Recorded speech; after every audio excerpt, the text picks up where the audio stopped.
du yomb voilà donc ñu ngi leen di remercier seen teewaay bu baax a baax di jaajëfal aussi ñi nga xam ne ñoom laay liggéeyal voilà donc li ñu dajale fii nag tey mooy annoncer surtout la finale de Mbapat hip hop bi nga xam ne moom lañ doon def temps yi yëpp Mbapat hip hop bi nag yaakaar naa ne am na ampleur boo xamante ni si tey jéggi na dayoo pourquoi ba je le dis parce que on a fait le tour des communes ku ne xam ne Kër Massar département bu bees la mu ànd ak 6 communes yooyu ñu am la chance de travailler avec un maire digne de ce nom. Il se nomme Mohamed Bilal Diatta. Je vous demande de l'applaudir parce que c'est pas facile aussi d'être engagé et déterminé pour organiser des trucs comme ça.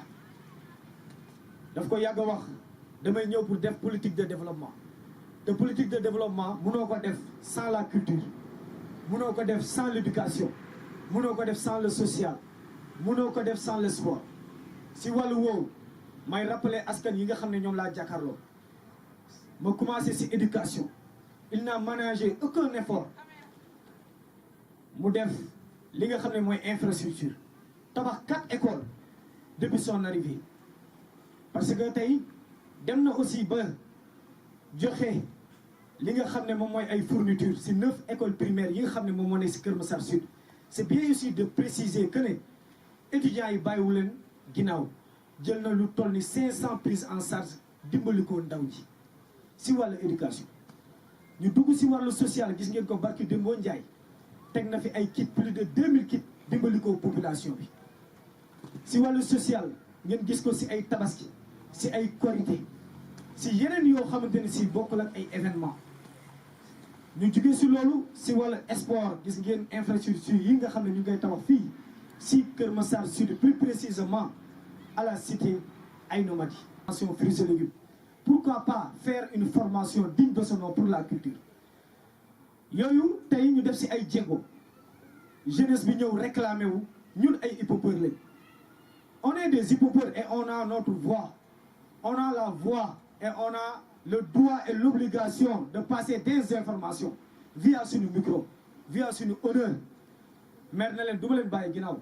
on va organiser ce que c'est le Mbapat hip hop ma wax leen tey slogan Mbapat hip hop bi fan la jógee daanaka tey boo leen seetee y a des lutteurs yoo xamante ne si ñii ñu ngi fii si Sénégal ñu ngi bëre gisoo leen ñuy agressé am nañ métier chaque dimanche ñu ngi gagné ay millions tey ji tey nga gis ne jeunesse bi ñii ñu ngi tux ay yamba ñii ñu ngi agressé mais mu ne attends on va organiser quelque chose loo xamante ni si jeunesse bi dinañ si gagné chaque dimanche buñ si gagné mën a yóbbu seen waa kër yi soit day doon saabu ceeb wala ñu yóbbu leen ay xaalis boo xamante ni si dinañ ko mën a dépenser lii moo indi slogan wu Mbapat hip hop si fànn boobu Kër Massar du ñun ñoo ko dénommé Kër Massar ce sont les hip-hopeurs qui ont dénommé Kër Massar capitale hip hop sous la direction de Mohamed Bilal Diatta di ko rafetlu bu baax a baax. Le maire Mohamed Bilal Diatta dafa ne dañuy organiser li ñuy tuddee hip hop competition ñu ngi jublu samedi bi di ñëw ñu war a organiser suñu final Mbapat bu ñu jógee si final bi ñu war a dugg si hip hop competition mooy 10 millions yi nga xam ne moom ngeen di dégg ma bañ nag nit ñuy jaawale parce que dañoo nekk si yoon te chemin bi dafa xaw a gudd et dans la vie il faut creuser et fouiller autant que possible pour obtenir ce que l'on veut donc ñu siy sant yàlla bu baax donc di am la chance aussi de travailler avec Kalidou il représente Malika au niveau de la culture il représente aussi le département au niveau de la culture mu ne kat culture amul territoire la culture c'est le début le commencement et la fin ñu si ànd ak aussi le grand Chingo moom bi nga xam ne moom mooy président Nité TV di ànd ak commando di ànd ak le grand Malick di jaajëfal yéen ñëpp ñi nga xam ne teew ngeen fii di leen remercier di wax asalaamaaleykum wa rahmatullah. gërëm suñu waajur yi su weesoo dañ leen di sant di leen gërëm yéen le public qui est là présent parce que lu ngeen def cela montre que ni ay nit yu gëm ci li ngeen nekk ngeen te ay nit yu pare ngeen macha allah ci domaine bi tax ñu woo leen ndax àdduna da ngay dëggu quoi munoo ne man dama bëgg a togg te duma dem marché duma ndugg munul ne. voilà moo santé aussi suma gars yi ma bokkal job bi mais spécial santé bi dañ koy jox la maire Bilal Diatta. Pourquoi ñaata maire ñoo nekk Sénégal 585 xam nga 545 maire. est-ce que am na maire bu organiser quelque chose de hip hop de rap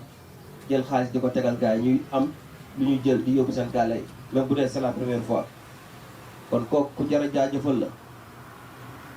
xam nga ni moom da ngay mën a wax dëgg rek wala nga bañ a wax dëgg mais man loolu rek bokk na ci li tax ma koy sant ak ñun amuñu ko ba ñuy dem di ay compétition ñoom Kalisa amuñu ko ñoom Malick ak ñoom Kour kon loolu dafa nice. kon nag nit ki su lay jàppale ci lu nice pour man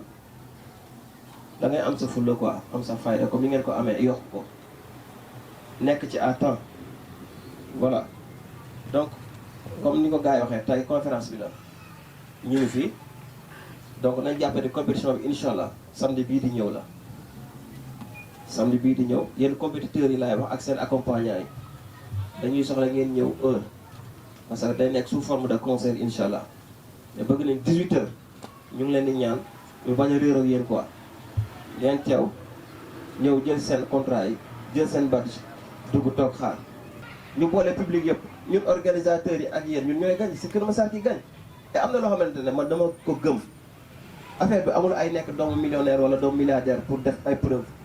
man gëmuma lool. c'est ce que Bilal a compris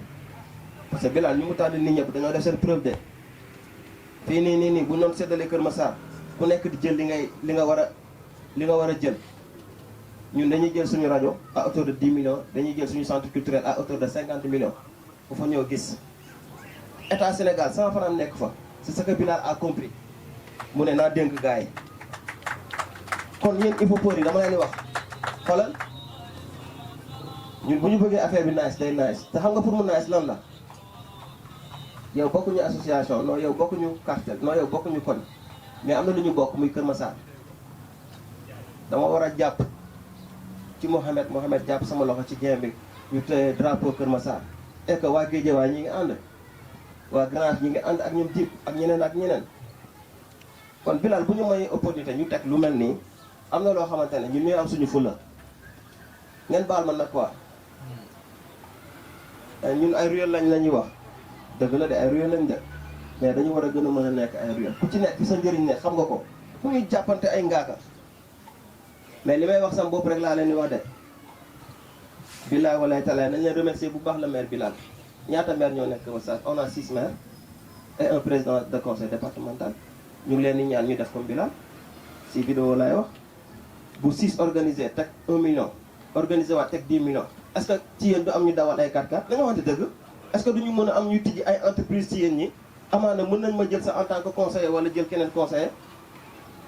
jël Louz en tant que un animateur pourquoi pas loolu laa leen yéene te kon gën leen gëm ci li ngeen ne te da ngeen di fayeeku incha allah jaajëf. ñu ñëpp di leen ziar te di kontaan aussi si teewaay bu am solo bi di wax ne que ne c'est la suite de ce que nous avions entamé il y a quelques mois avec le maire de la commune de Kër Massar Sud Mohamed Bilal Diatta par rapport ak engagement bu mu am ak vision bu mu am ci jeunesse Kër Massar jeunesse Sénégal en général et donc bu ñu wax Kër Massar capitalu rap c'est vrai c'est une vision c'est une ambition pour ñu yegg foofu mu xam ne nag pour ñu yegg foofu il va falloir mettre sur pied des actions yooyu nag moom moo nekk tey jii les cadres yu ñu créé muy les Mbapat Saïfa yi nga xamante ne def nañ ko ci 4 communes et loolu permettre na ay artistes yu bëri ñëw daje. on a pensé que ñi qualifié dañoo bëri ça fait 21 artistes ñoo qualifié 21 yooyu nag ñoo war a daje le jour J xam naa dinaa lire après articles yi point par point mu toll ci 5 articles su ko defee dinañu xam le jour J ku nekk lan moo la war aussi ku nekk boo paree lan nga ci mën a am kenn ku si nekk dañuy jox 7 minutes maximum ci décompte bi nga xamante ne dañ koy chronométrer donc ñi xamee ko noonu nee nañu aucun propos violent maanaam violence bugguñu ko ci compétition maanaam ay kàddu yu tegginuwul wala kàddu yu ñagas bugguñu ko ci compétition yi parce que ay ambassadeur lañ bëgg am ñi nga xamante ne ñiy gagné dañ bëgg ñu nekk ay ambassadeur